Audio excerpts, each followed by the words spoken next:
Hello dear student, welcome. तो fire insurance में सम में इसमें भी क्या है, चेंज इन प्राइस वाला सम का सॉल्व करें, राइट। तो इसमें क्या दिया है, जो करंट ईयर का कॉस्ट है इसमें थोड़ा चेंज होएगा।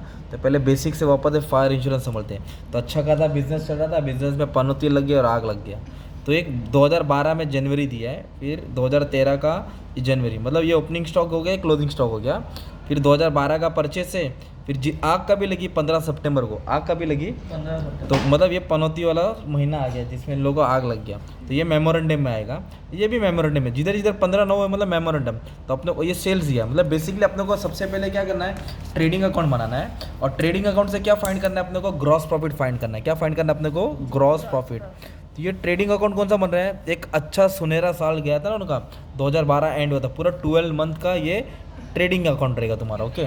और मेमोरेंडम अकाउंट किसका बनेगा, जिस दिन फायर हुआ था, राइट। तो बेसिकली फायर इंश्योरेंस में सबसे पहले नॉर्मल इन्फॉर्मेशन, तो 2012 का ओपनिंग स्टॉक है और 2013 लिखा, ये क्या हो जाएगा तुम्हारा क्लोजिंग स्टॉक। तो ओपनिंग स्टॉक 20,000 डेबिट में आ जाएगा और क्लोजिंग स्टॉक 30,000 किधर आ जाएगा, क्रेडिट में आ जाएगा। तो ये ओपनिंग स्टॉक हो गया और ये क्लोजिंग स्टॉक हो गया। इधर देखो दो परचेज दिया है, तो जो 2012 का लिखा है ना परचेज, वो ऊपर आएगा। और जो दूसरा परचेस लिखा ना 15/9 जिस दिन फायर हो गया था, वो मेमोरेंडम में आएगा। तो परचेस कितना दिया है, 40,000। परचेस कितना है, तो 40,000 यहाँ हमने लिख दिया, ओके, सिंपल। फिर ये परचेस को मत लिखो, अभी हम लोग नेक्स्ट 1 मिनट के बाद ध्यान देंगे। सेल्स दिया है 60,000, सेल्स कितना दिया है 60,000, तो इधर लिख दिया सेल्स 60,000। वेजेस दिया रहता तो यहाँ लिखता, गुड्स विड्रॉन दिया रहता तो यहाँ था। फिलहाल और कोई इन्फॉर्मेशन दिया नहीं है, तो इसको क्लोज करेंगे ना, तो आपको क्या मिलेगा, ग्रॉस प्रॉफिट। क्या मिलने वाला अपने को, तो 60 और 30 90 हो गया, मीन्स क्रेडिट साइड ज़्यादा है, तो 90 को दोनों तरफ लिखेंगे और 90 में से 60,000 क्या कर देंगे, माइनस करेंगे, तो दैट इज़ 30,000। तो what is 30,000, it is our gross profit, GP मिला। तो ग्रॉस प्रॉफिट से भी अपने को क्या फाइंड करेगा, ग्रॉस प्रॉफिट रेशियो। क्या फाइंड करेंगे, तो ग्रॉस प्रॉफिट रेशियो का फॉर्मूला क्या, gross profit divide by sale into 100, मतलब इन लोग का रिलेशन। तो ग्रॉस प्रॉफिट 30,000 है और उनका सेल्स है 60,000, कितना सेल्स है, इंटू 100।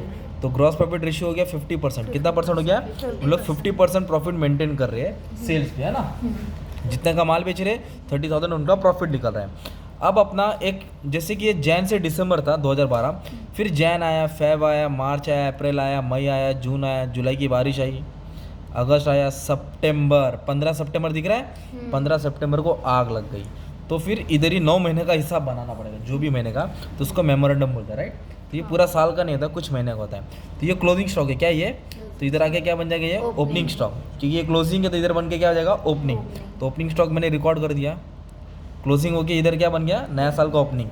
फिर इधर देखो परचेज दिया ना, जिधर आग लगा था उस टाइम का पर्टिकुलर पीरियड तक, तो कितना परचेज दिया, 88,000, कितना दिया है, और सेल्स भी दिया 1,05,000। तो इधर क्या बोला, ड्यूरिंग करंट ईयर, जो चल रहा है अभी करंट ईयर, जिधर आग लग गया था, कॉस्ट ऑफ परचेज, जो खरीदा दाम था, बढ़ गया 10% above last year level. Selling price भी 5% बढ़ गया, सेलिंग प्राइस भी क्या बढ़ गया, 5% बढ़ गया। तो जब भी ये राइजन आएगा ना, तो अपने को चेंज करना पड़ेगा। तो परचेज का अमाउंट 88,000 दिया, कितना दिया है, तो अभी 88 नहीं लिखेंगे, उसको चेंज करना पड़ेगा। तो कैसे चेंज करें वाले में, क्या 88,000 लिखेंगे, राइट। क्या लिखेंगे, 88,000, उसको इंटू 100 करना पड़ेगा। और कितना परसेंट बढ़ गया मालूम है क्या, 10%। 10% बढ़ गया, मतलब इसको अबव प्राइस बोलेंगे, राइट। तो 100 ऐड करेंगे, क्या ऐड करेंगे, 100। तो 100 ऐड करेगा तो 110 हो जाएगा। अगर मान लो 20% बढ़ गया रहता, क्या कितना परसेंट, तो नीचे आता है 120। अगर मान लो 15% बढ़ गया रहता तो 115 आता, और 30% बढ़ गया रहता तो कितना आता है, 130। अब इसको सॉल्व करेंगे ना कैलसी में, 88,000 इंटू 100 डिवाइड बाई 110, तो 80,000 आ जाएगा। कितना आ जाएगा, 80,000।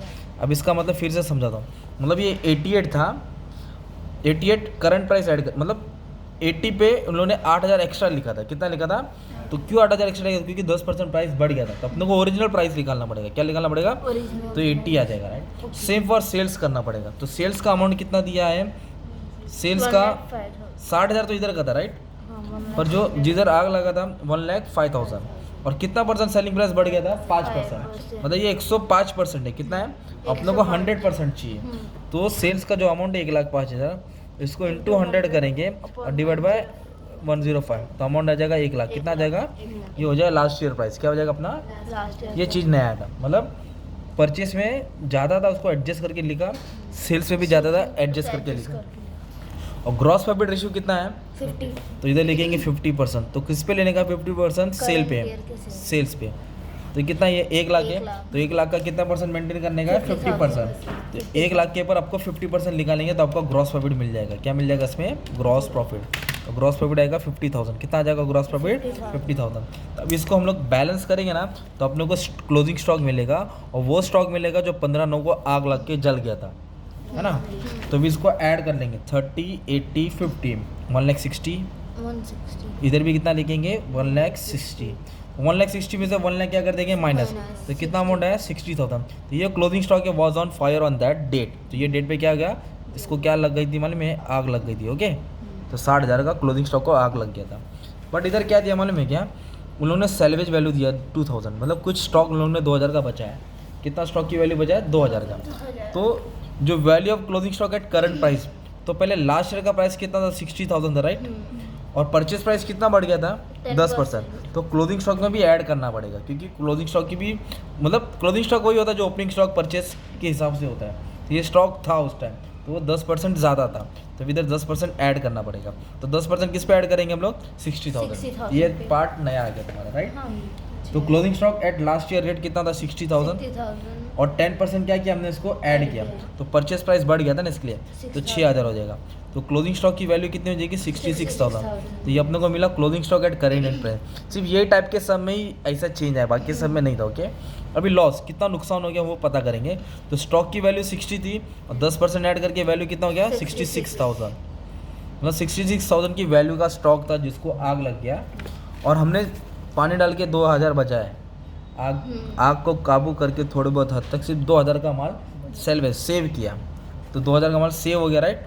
तो टोटल लॉस कितना हो गया, 64,000। तो अपना टोटल लॉस कितना हो गया, 64,000।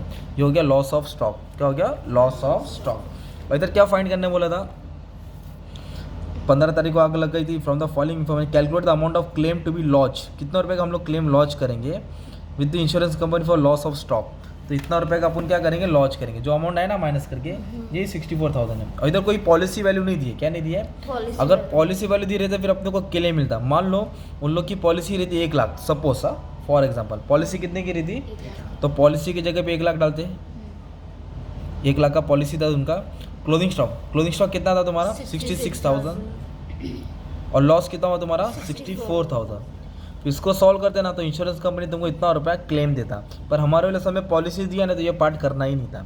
ये पार्ट इधर ही तक लॉस निकाल के छोड़ देने का था। तो ये वाला सम था तुम्हारा, राइट। तो इसमें क्या चीज़ नया था मालूम है क्या, परचेज प्राइस और सेलिंग प्राइस बढ़ गया था, तो ज़्यादा था उसको एडजस्ट करके कम किया। ज़्यादा था क्या क्या एडजस्ट करके कम किया। तो ये तुम्हारा अच्छा खासा टाइप का सम था। Okay, thank you very much and all the best for your exam. ठीक है।